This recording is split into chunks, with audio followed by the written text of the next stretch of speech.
Picked up a new bike. I just want to give some initial impressions of this. I traded a 2003 CR125 to this guy with some cash on top, and this is the Husqvarna TE 310. It's a 2013. It only had 400 miles on it, and the guy had it. He's got it set up right now with a KTM headlight on it. I got the original Husqvarna one, but I like the way this one looks better. I also had the KTM front fender, but when I was jumping, the knobs were hitting under here and melting the plastic, so I had to put the Husqvarna one back on. But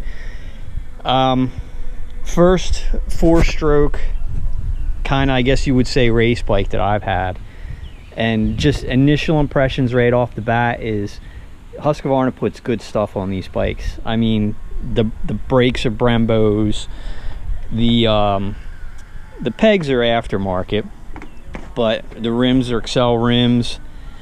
The clutch is hydraulic, and I haven't had a hydraulic clutch since, geez, long time in street bikes, and they are butter smooth. I'm not sure if these are the stock levers or not, but I love this bike. I mean, this thing, it rips. It absolutely slaughters. I ride with my son. He's got a YZ125. It absolutely slaughters that thing. And it's got a couple little things about it. And one is, I was reading that the starters are bad on them, and you're only supposed to use the starter when it's cold. You're not supposed to use it when it's hot. Well, this one has been disconnected. It doesn't work at all, so you have to kick it. And there is a certain way to kick these bikes to start them, and I'm still figuring it out, because sometimes it's a beast.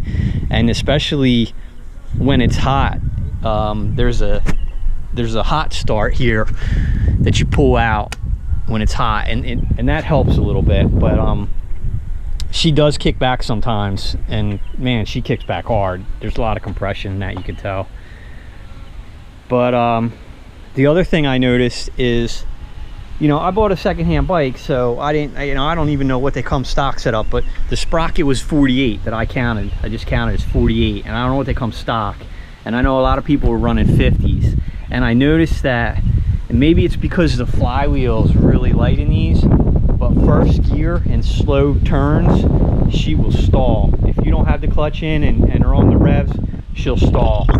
And that's kind of annoying, because usually to get it started, you got to take your helmet off because you're sweating to death by the time you get her started again. That's annoying. I haven't set sag yet. I haven't messed with any of the suspension settings. I got on this bike and felt comfortable right from the beginning, which is amazing. That blew my mind. I can't even imagine how good it's going to get once I start playing with the suspension.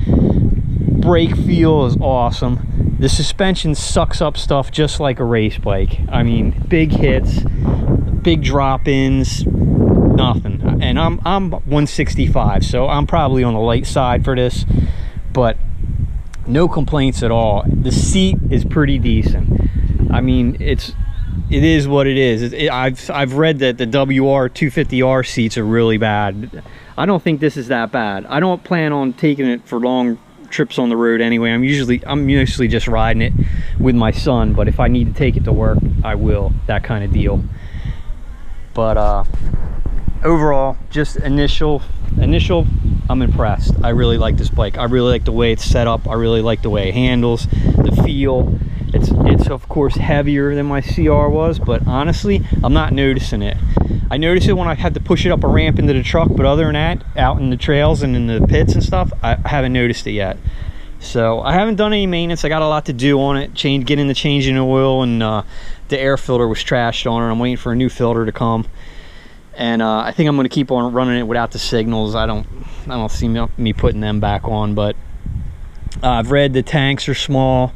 Top speed, I'm going to guess, isn't very high.